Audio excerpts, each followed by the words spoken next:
le Winnie Review.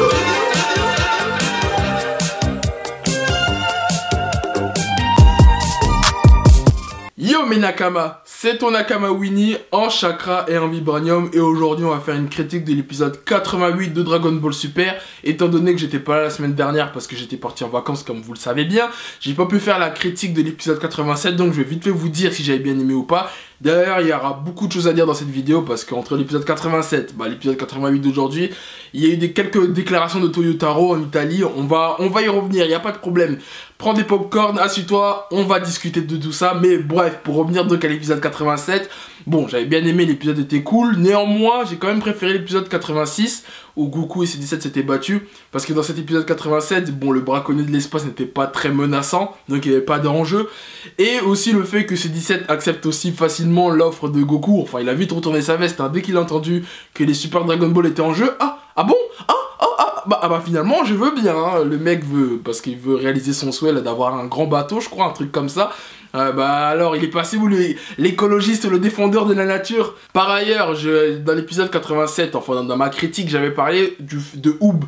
J'avais dit comme quoi ça serait bien que Oob apparaisse dans Dragon Ball Super. Et ben ça tombe bien parce que apparemment Toyotaro a déclaré il y a quelques jours, parce qu'il est parti à une convention en Italie, comme quoi c'est prévu qu'en fait toute la série Dragon Ball Super s'arrête au 28e Budokai Tenkaichi. Donc est-ce que à la fin du tournoi de l'univers, on va avoir un flash forward, c'est-à-dire un bond de 10 ans jusqu'au moment de Oob, ou est-ce qu'ils vont encore faire des arcs jusqu'au moment où Goku va affronter Oob? Affaire à suivre. Et donc est-ce que donc la série Dragon Ball Super aussi va s'arrêter au moment où Oob et Goku vont se rencontrer, ou est-ce qu'il y aura après Oob? Affaire à suivre. Bref, passons donc à l'épisode 88 de Dragon Ball Super, où on suit Gohan en train de s'entraîner avec Tonton Piccolo suite aux consignes de Goku qui lui a expliqué le déroulement du match d'ouverture du tournoi des univers. Piccolo décide bien évidemment de reprendre Gohan en main parce que là, Gohan il est trop rouillé, le pauvre, à force d'étudier, etc. Bien évidemment, il n'est pas apte au combat.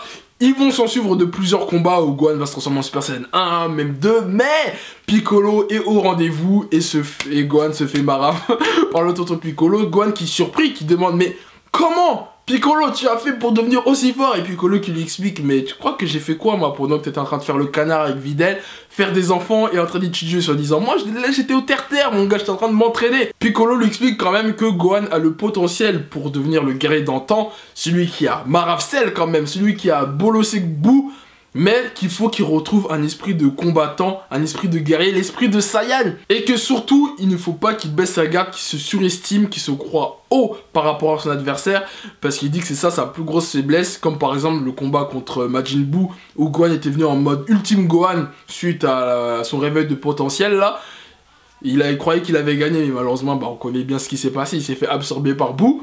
Donc Piccolo lui explique ça, il lui explique qu'il faut qu'il mette sa vie en jeu, faut pas qu'il croie qu'il a gagné. Donc suite au concept de Tonton Piccolo, Gohan décide de se battre sérieusement, de se concentrer et d'éveiller son pouvoir maximal. Il se transforme en Ultime Gohan, on va dire ça comme ça, sa forme potentielle. Et déjà ils en ont fait tout un plat sur ça, le plan, le mec déchire le ciel, etc. Bon, je sais que c'est un événement quand même, parce que ça fait longtemps qu'on n'a pas vu Gohan comme ça, mais c'est bon, pas à peine d'en faire tout un feu d'artifice. Bref, du coup Gohan reprend le combat avec Piccolo et arrive à gagner. Enfin, arrive à gagner, mais bien évidemment il a baissé sa garde comme d'habitude. Et Piccolo lui dit mais voilà, je t'ai dit de pas baisser ta garde encore une fois.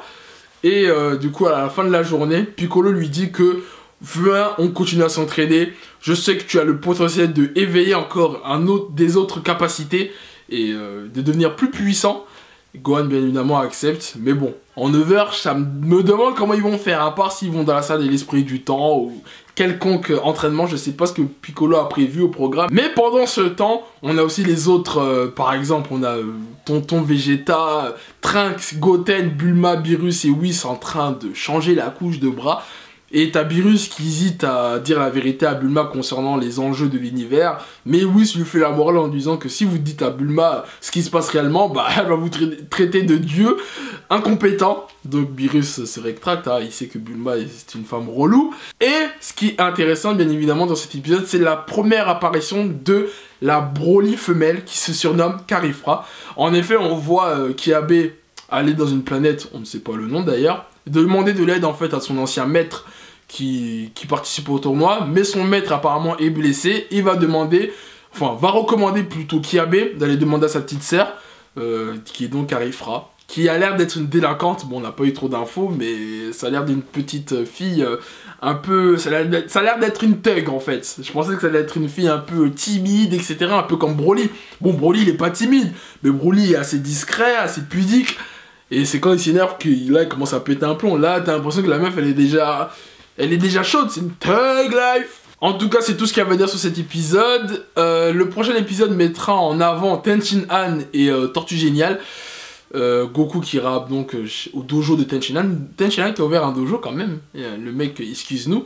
D'ailleurs, j'ai des prévisions concernant cet épisode. Je pense, parce qu'on voit dans la preview que Tortue Géniale est contrôlé par un parchemin, un talisman, je sais pas comment on appelle ça là. Et que plein d'autres guerriers, d'ailleurs, il n'y a que Tenshin Han qui n'est pas contrôlé. Et on voit une fille dans la preview. Moi, j'en suis sûr que la fille en question... Elle a voulu gérer Tenshin Han, elle s'est fait friendzoner, et pour se venger, elle a manipulé tous les guerriers du dojo, dont Tortue Géniale qui a dû se faire appâter par la femme, par la jeune demoiselle, et voilà, il s'est fait avoir. J'en suis sûr, c'est un truc comme ça. Bon, après, à voir ce que ça va donner, mais je pense que c'est ça, un truc comme ça serait marrant. Alors, qu'est-ce qu'il y a à dire sur cet épisode? Eh bien déjà, dans un premier temps, l'animation était dégueulasse, l'animation était moche, oh, ça piquait les yeux, ouh, c'était moche. C'était pas très beau à voir, mais bon, de toute façon c'était sûr, hein, là je trouvais que depuis quelques épisodes l'animation s'était améliorée, mais là je pense que là ils vont un peu se laisser aller jusqu'au début du tournoi. Ça c'était la première chose à dire. Deuxième chose à dire, bon, l'entraînement de Gohan, ça fait plaisir de revoir Gohan comme ça. J'espère que il va épater dans ce tournoi. Bon, je pense qu'il n'aura pas de transformation God, etc. Mais Gohan, ça a toujours été le Saiyan hipster, c'est toujours lui qui amène la tendance. C'était le premier à se ramener en Super Saiyan 2. Après, il est venu en cette transformation un peu mystique, ultime Gohan, là, je sais pas quoi, où il a pas de cheveux dorés, juste il a une petite mèche comme ça. Donc, peut-être une nouvelle transformation un peu hipster qui se différencie un peu du Super Saiyan God, ça serait cool à voir. D'ailleurs, il y a un joli clin d'œil à la fin de l'épisode, c'est que lorsque Gohan et Piccolo vont dans les bois, on voit le dinosaure que Gohan avait pour habitude de prendre sa viande quand il était petit. Le dinosaure n'est pas mort, du coup ça c'était sympa à voir. Ah, j'ai oublié de parler d'un truc, c'est qu'on voit Yamcha à la fin de l'épisode qui se prépare à sa réponse de son invitation concernant le tournoi, mais on sait qu'il va pas être invité. Et si, imaginez que c'est Yamcha qui va résoudre le problème, qui va sauver l'univers. Et ça serait tellement ouf, tellement marrant. Parce que là, je trouve qu'il le troll un peu trop quand même, Toho Animation là. Donc imaginez que c'est Yamcha finalement qui va sauver l'univers. Il fait un truc comme quoi... et ben Xeno n'a plus envie d'être l'univers, et ça serait tellement marrant, le plus gros troll de l'histoire, mais bon, ça m'étonnerait qu'il fasse ça. Bon, je pense que c'est tout ce que j'avais à dire sur cet épisode. En tout cas, ça fait plaisir de voir Gohan reprendre du poil de la bête. J'espère qu'il va nous impressionner au tournoi, qu'il va avoir ce moment de gloire. Bon, je sais pas s'il y aura une nouvelle transformation, mais un truc de hipster, tu vois, même au niveau tactique, en plus à la fin il parle de combo avec Piccolo et tout. Karifra, la Broly femelle, bon, elle, j'ai envie de savoir pourquoi elle est considérée comme une délinquante, comme une voyou dans l'univers 6. Là, qu'est-ce qu'elle a fait pour qu'elle soit considérée comme une... Parce que apparemment, ça a l'air d'être une chef d'un gang, parce que même avant qu'on voit le plan qui nous montre sa tête en train de manger le poulet, là, tu vois qu'il y a des gars à elle devant le QG, du coup... Elle a l'air d'être respectée comme une personne, donc j'ai hâte de voir un peu plus d'informations sur ce personnage. Bon, en tout cas, c'est tout ce que j'avais à dire. Dites-moi dans les commentaires ce que vous avez pensé de cet épisode, et on va passer aux questions des Nakama. Jingle. Je vous rappelle le concept, toutes les semaines, vous pouvez me poser des questions sur les commentaires, sur YouTube ou sur Twitter. Vous me posez n'importe quelle question sur l'univers de Dragon Ball, l'anime, le manga, les jeux vidéo, les films, tout ce que vous voulez. Et je vous réponds face cam à vos questions. Et là, cette semaine, je vais répondre à 2 questions. Première question de Théo Lucien Bianchi. Tu me demandes, est-ce que tu penses que Up va devenir une sorte de Gohan, être le personnage principal à un moment? Alors Théo, qu'est-ce que je pense de ta question? Eh bien, comme je l'ai dit il y a 2 semaines dans ma critique de l'épisode 86, j'espère que Up va être un personnage, s'il décide d'adapter Up par la suite, hein, bien évidemment. Ça va être un élément...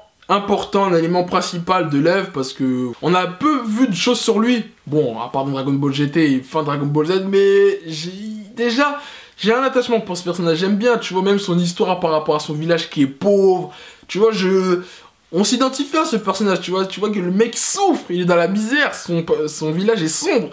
Et après, bon, ça m'étonnerait qu'il soit le personnage principal, mais comme t'as dit, oui, il peut avoir son moment clé, quoi. Il peut avoir un arc consacré à lui, comme Gohan dans l'arc Cell, quoi. Enfin, au début, tu penses que ça va être Goku, encore une fois, qui va gagner, mais au final, c'est Oob qui va débloquer la situation. Ou comme Mirai Trunks dans l'arc Zamasu. En tout cas, ça peut être un truc comme ça. En tout cas, j'espère que Oob, ça va envoyer du lourd s'il est dans Dragon Ball Super. Ensuite, deuxième question de Alain Damadoran. Tu me demandes comment tu as découvert DBZ pour la première fois. Eh bien, pour tout te dire, Alain, j'ai découvert Dragon Ball, tout l'univers Dragon Ball, grâce à mes grands frères. D'ailleurs, je leur passe le salut.